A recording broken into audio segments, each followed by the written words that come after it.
So hello friends, आज से हम बात करेंगे clause wise the requirement of OHSAS. So first we will talk about the scope. So any organization that wishes to establish, implement and maintain an OSAS management system to improve occupational health and safety consistent with the organization OSAS policy that include outcome of quality management system. So जो भी organisation इस occupational health and safety को implement करना चाहती है, इस management system को, वो उसका स्कोप है का अलाइन होना चाहिए उसकी पॉलिसी से, और जो इंटेंटेड आउटकम है, जो हम चाहते हैं इससे मिनिमम आउटकम निकल के आए, दैट इज कंटिन्यूअल इम्प्रूव हो ओसास की परफॉर्मेंस. सो मैं जहाँ पर भी ओसास वर्ड यूज़ कर रहा हूँ उसका मतलब ऑक्यूपेशनल हेल्थ एंड सेफ्टी आप समझें, and fulfilled the legal requirement and other requirements. So management की रिक्वायरमेंट या हमारी इंटरेस्टेड पार्टीज़ की रिक्वायरमेंट प्लस लीगल रिक्वायरमेंट्स तो हमें मीट करनी ही हैं. सो ये हमारी इंटेंटेड आउटकम होनी चाहिए जब भी हम ओसास को इम्प्लीमेंट कर रहे हैं, एंड जो भी हमने ऑब्जेक्टिव्स या जो हमने टारगेट्स डिफाइन किए हैं अपने ओसास के, वो मीट हो, वो अचीव हो. Now we will talk about the clause wise. So the 4.1 the understanding the organization and its context. So सबसे पहले हम ऑर्गेनाइजेशन को समझें कि वो किस कॉन्टेक्स्ट में या क्या उसका दायरा है, किस जगह पे वो काम कर रही है. So the organization shall determine in external and internal issues that are relevant to its purpose and that effect its ability to achieve the intended outcome of its OHSAS management system. So सबसे पहले हमें issues को identify करना है, external और internal issues को, जो कि पर्पस को मीट करें कि हमारे ओसास मैनेजमेंट सिस्टम का इम्प्रूव करें और उससे रिलीवेंट हों. सो एक्सटर्नल और इंटरनल इश्यूज क्या हो सकते हैं? एक्सटर्नल इश्यूज मीन्स जो हम अपनी ऑर्गेनाइजेशन को रन कर रहे हैं, सो हमारा एक्सटर्नल इंटरेस्टेड पार्टीज कौन सी है या एक्सटर्नल इन्वायरमेंट कौन सा है जो हमारी ऑर्गेनाइजेशन के ऑब्जेक्टिव के ऊपर इम्पैक्ट कर सकता है. लाइक हमारा कस्टमर हो गया, मार्केट कंडीशंस हो गई, लीगल एंड सेक्यूरिटी रिक्वायरमेंट हो गई, लोकल रेगुलेटरी रिक्वायरमेंट्स हो गई, या जिस कंट्री में हम काम कर रहे हैं उस कंट्री से रिलेटेड रिक्वायरमेंट्स हो गई, जो प्रोडक्ट हम कर रहे हैं उसके इंटरनेशनल रिक्वायरमेंट्स हो गई, इंटरनेशनल जो स्टैंडर्ड्स हैं, स्पेसिफिकेशंस हैं, या कुछ हमारे जो हैजार्डस मटेरियल अगर हम बना रहे हैं अपनी ऑर्गेनाइजेशन में, सो उससे रिलेटेड लीगल रिक्वायरमेंट्स हो गई, उस प्रोडक्ट से रिलेटेड रिक्वायरमेंट्स, एंड उस जियोग्राफिक कंडीशन से रिलेटेड रिक्वायरमेंट्स हो गई. सो वो सब हमें इश्यूज को आइडेंटिफाई करना है. इंटरनल इश्यूज लाइक हमारे इंटरनली हमारी कितनी वर्क फोर्स है, हमारी शिफ्ट टाइमिंग्स क्या हैं, हम कौन कौन से प्रोसेसेस को यूज़ कर रहे हैं, कौन कौन सी मशीन्स यूज़ कर रहे हैं, क्या हमारी प्रोबेबल अनसेफ कंडीशंस हैं, कहाँ कहाँ पर हमारे हैजार्डस मटेरियल्स को हम यूज़ कर रहे हैं, कौन कौन से हम केमिकल्स का यूज़ करते हैं, हमारी मैनेजमेंट का थॉट प्रोसेस क्या है, हमारी इंटरनल हमारी वर्कफोर्स की कॉम्पिटेंसी लेवल क्या है. सो ये इंटरनल इश्यूज हो गए. तो हमें इन दोनों को पहले आइडेंटिफाई करना है कि क्या हमारे एक्सटर्नल और इंटरनल इश्यूज हैं which can impact our OHSAS management system का आउटकम या उसका जो रिजल्ट के ऊपर इम्पैक्ट डाल सकते हैं. तो वो उस सारे इश्यूज को हमें आइडेंटिफाई करना है. एंड देन जो इंटरनल और एक्सटर्नल इश्यूज हैं जो आइडेंटिफाई किए हैं, और जो हमारी इंटरनल एंड एक्सटर्नल पार्टीज़ हैं, इंटरेस्टेड पार्टीज़ हैं. सो एक्सटर्नल के अंदर जो मैं आपसे डिस्कस कर रहा था, तो वो एक तरीके से इंटरेस्टेड पार्टीज़, उनका इंटरेस्ट है हमारी ऑर्गेनाइजेशन में. एंड इंटरनल इश्यूज में भी वो जो हमारी इंटरनल इंटरेस्टेड पार्टीज़ हैं. So the understanding the need and expectation of worker and other interested parties. So जो हमारी ऑर्गेनाइजेशन में जितने भी हमारे वर्कर्स या जो भी हमारे कोलीग्स या जितने भी एम्प्लॉय हमारे यहाँ काम कर रहे हैं, उनकी एक्सपेक्टेशन क्या है, वो क्या चाहते हैं कि हमारा सॉफ्ट फ्लोर कितना सेफ होना चाहिए, सेफ्टी फ्री होना चाहिए, हमारे कोई हेल्थ के इश्यूज ना आए. सो उनकी एक्सपेक्टेशन को हमें आइडेंटिफाई करना है, उनकी क्या नीड्स हैं उससे related. And interested parties. So कितनी हमारी इंटरेस्टेड पार्टीज हैं जिनको डायरेक्ट इम्पैक्ट पड़ता है हमारी ऑर्गेनाइजेशन से. वो मे बी आपके कस्टमर हो सकते हैं, जिससे कि कस्टमर को हम प्रोडक्ट देते हैं, एंड आल्सो दी सोशल जो भी हमारे चारों तरफ हैं, एनजीओज हैं, हमारी कंट्री है, हमारी सोसाइटी है, हमारे सप्लायर्स हो सकते हैं, हमारे जॉब वर्कर्स हो सकते हैं. सो जो भी हमारी ऑर्गेनाइजेशन के कारण जिनके ऊपर इम्पैक्ट पड़ सकता है, जिनका हमारा इंटरेस्ट है कि हमारी ऑर्गेनाइजेशन अच्छा परफॉर्म करे, और अगर हमारी ऑर्गेनाइजेशन अच्छा परफॉर्म नहीं करती है तो उनको डायरेक्टली इम्पैक्ट हो सकता है। लाइक स्टेक होल्डर्स हैं जिन्होंने हमारी कंपनी के अंदर इन्वेस्ट किया हुआ है। सो उन सब को भी कंसिडर करना है जब हम नीड्स एंड एक्सपेक्टेशंस आइडेंटिफाई कर रहे हैं विद रिस्पेक्ट टू ओसास। सो जो भी हमारे वर्कर्स हैं and plus interested parties, and the relevant needs and expectations if requirement that is requirements of workers and other interested parties. So वो जो needs and expectations है वो relevant होनी चाहिए। ऐसा ना हो कि हम काम कर रहे हैं टायर इंडस्ट्री में और हम एक्सपेक्टेशन कर रहे हैं लाइक OEM के हिसाब से कि साहब OEM की जैसी कंटीन है वैसी कंटीन हमारी होनी चाहिए। सो वो रिलेवेंट होनी चाहिए हमारे प्रोडक्ट से related. Which of these needs expectation are could become a legal requirement or other requirement?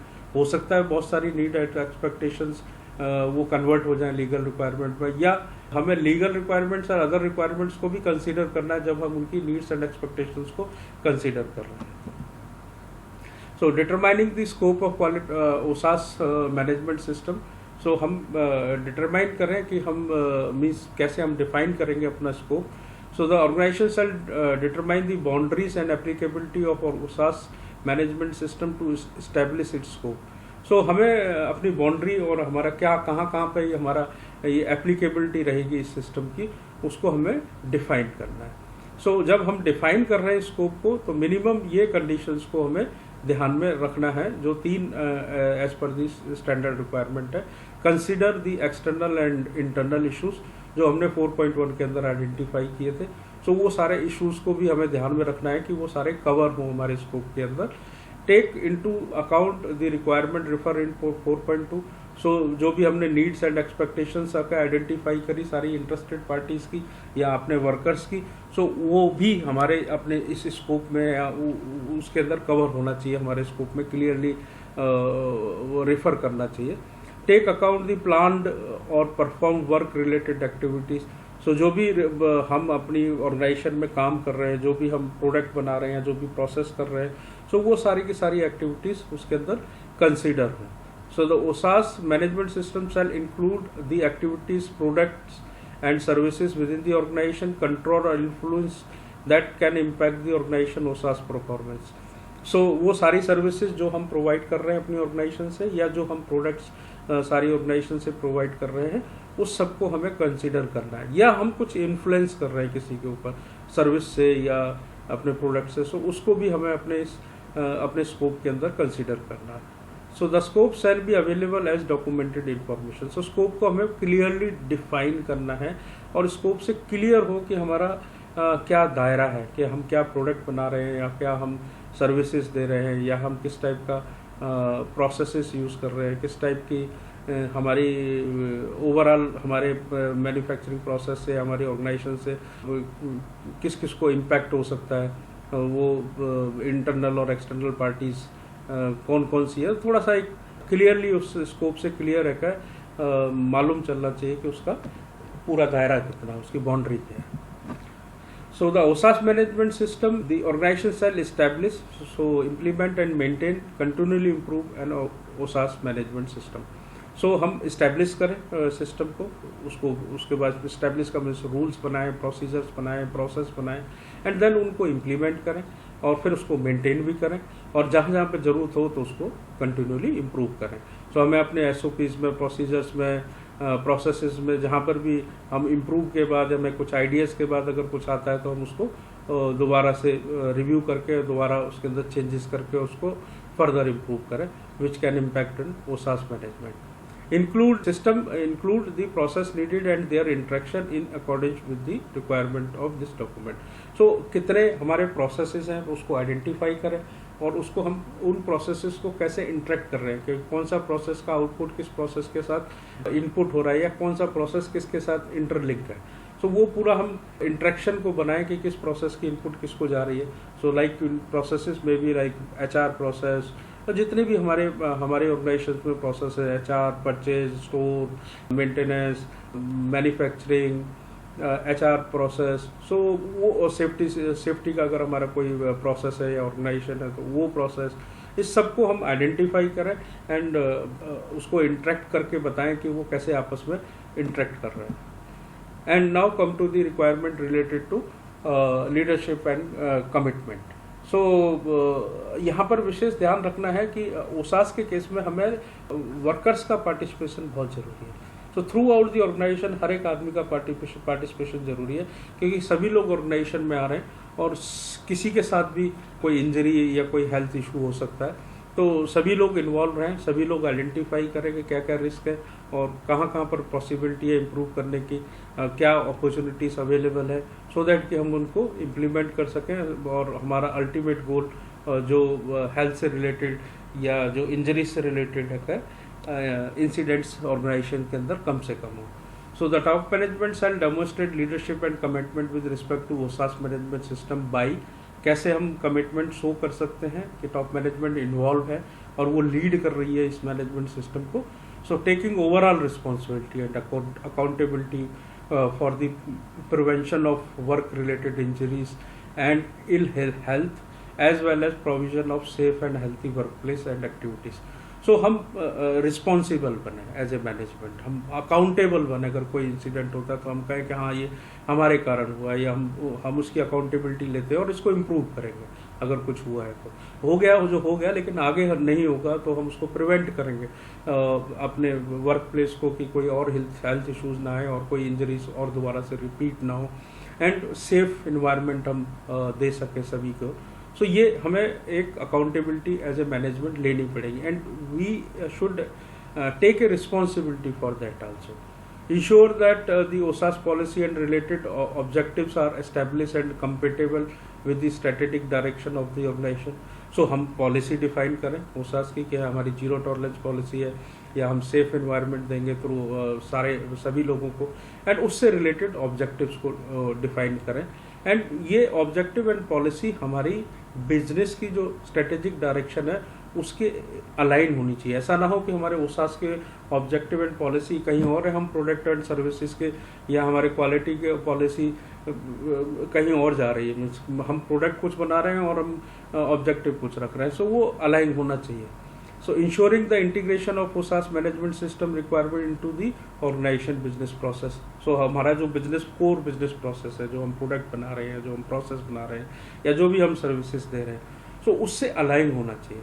And कोशिश करिए कि अगर हमने बाकी सिस्टम भी इम्प्लीमेंट किए हैं, लाइक क्वालिटी मैनेजमेंट सिस्टम या एनवायरमेंटल मैनेजमेंट सिस्टम या एनर्जी मैनेजमेंट सिस्टम, तो उस सबके साथ इसको अलाइन करें, so that it become a part of our normal process. ऐसा ना हो कि ओसास के लिए हम अलग से कुछ कर रहे हैं, क्वालिटी कुछ अलग कर रहे हैं, एनवायरमेंट के अलग कर रहे हैं। कोशिश करिए कि हम एटलीस्ट मैनेजमेंट लेवल पे सारी चीज़ों को कॉन्सेप्शनली हम अलाइन करें, इंटीग्रेट करें, and ensure that the resources needed to establish, implement and maintain and improve the OHSAS management system are available. So जो भी रिसोर्सेज चाहिए इसको रूल बनाने के लिए या इम्प्लीमेंट करने के लिए या इसको मेंटेन करने के लिए या मॉनिटर करने के लिए थ्रू इंटरनल ऑडिट और थ्रू MRM, सो उसके लिए जो भी रिसोर्सेज अवेलेबल है वो हम प्रोवाइड करें, and communicated the importance of effective OHSAS management system and conforming the OHSAS management system requirements. So ये बहुत इंपॉर्टेंट है कम्युनिकेशन। तो सभी जो भी हमारे इंटरेस्टेड पार्टीज़ हैं, इंटरनल इंटरेस्टेड पार्टीज जो भी हमारी ऑर्गेनाइजेशन के अंदर आ रहे हैं, चाहे वो विजिटर्स आ रहे हैं, चाहे हमारे अपने एम्प्लॉयज़ हैं जो हमारी प्रमाइसिस में हैं, जो हमारे स्कोप के अंदर हैं, उन सबको हम प्रॉपरली कम्युनिकेट करें कि भैया ये हमें सेफ्टी की मिनिमम नॉर्म्स को मीट करना है, हमें यहाँ पे ये ध्यान रखना है, ये हमारी SOPs है, इसका विशेष ध्यान रखना है, सो दैट कि कोई इंजरी ना हो, सो दैट कि कोई हेल्थ से रिलेटेड कोई इशू जनरेट ना हो। और अगर कोई लीगल रिक्वायरमेंट है हमारे प्रोडक्ट या प्रोसेस से रिलेटेड, सो वो भी हम प्रॉपरली कम्युनिकेट करें, सो दैट कि सभी लोग उसको फॉलो करें एंड हम एक सेफ फ्री एनवायरनमेंट बना सकें। Ensure that quality management system achieve its intended outcome.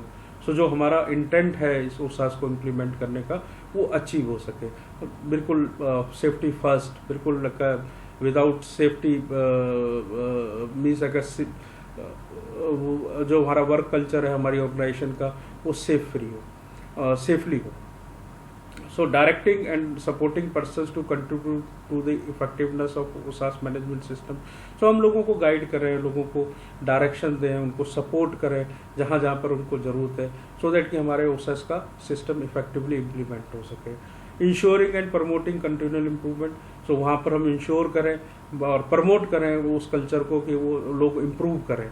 अगर किसी ने कोई सजेशन दिया है, कोई आइडिया दिया है, तो उसको हम तुरंत उसको इम्प्लीमेंट करें, इंश्योर करें कि वो इम्प्लीमेंट हो गया properly. Supporting other relevant management system roles to demonstrate their leadership and its applies to their area of responsibility. So जो बाकी मैनेजमेंट सिस्टम है या जो हमने मैनेजमेंट से रिलेटेड कुछ रोल्स अलग से डिफाइन किए हुए हैं कि ये क्वालिटी को देखेंगे या ये इन्वायरमेंट रिलेटेड देखेंगे, उन सबको अलाइन करें एंड उस सारी रिस्पॉन्सिबिलिटी को अप्लाई करें थ्रू आउट द ऑर्गेनाइजेशन. और अगर जहाँ जहाँ पर हमें किसी को सपोर्ट देनी है, किसी प्रोसेस ओनर को सपोर्ट देनी है, वहाँ हम उनको सपोर्ट करें. Develop and leading promoting a culture in the organization that supporting intended outcome of the management system. So हम प्रमोशनल एक्टिविटीज़ कर सकते हैं like safety week, safety month, और लीड करें उस चीज़ में, हम उसके अंदर सबसे पहले खुद आए एंड वो कल्चर डेवलप करें थ्रू आउट द ऑर्गेनाइजेशन की हमारा OSAS बहुत अच्छी से इफेक्टिवली इम्प्लीमेंट हो. Protecting worker from reprisals when reporting incident, so hazards, risk and opportunities. So हम प्रोटेक्ट करें अपने सारे वर्कर्स को. अगर कोई इंसिडेंट हो गया है या उसके कुछ इम्पैक्ट आ सकते हैं, या जो हमने हजार्ड्स और रिस्क आइडेंटिफाई किए हैं, उससे हम अपने ऑपरेटर्स को या वर्कर्स को कैसे प्रोटेक्ट कर सकते हैं. लाइक कोरोना के केस में हमें बहुत सारे प्रिकॉशंस लेनी है. सो उसके लिए जो इंफ्रास्ट्रक्चर, जो वहाँ पे सैनिटाइजर्स, सोप और जो भी हमें उनको देना मिनिमम है, वो हम वहाँ पे दें, वहाँ डिस्प्लेस करें, बोर्ड्स पे कम्युनिकेट करें. So that is to protect the workers. Ensuring the organization establish and implement a process for consultation and participation of workers.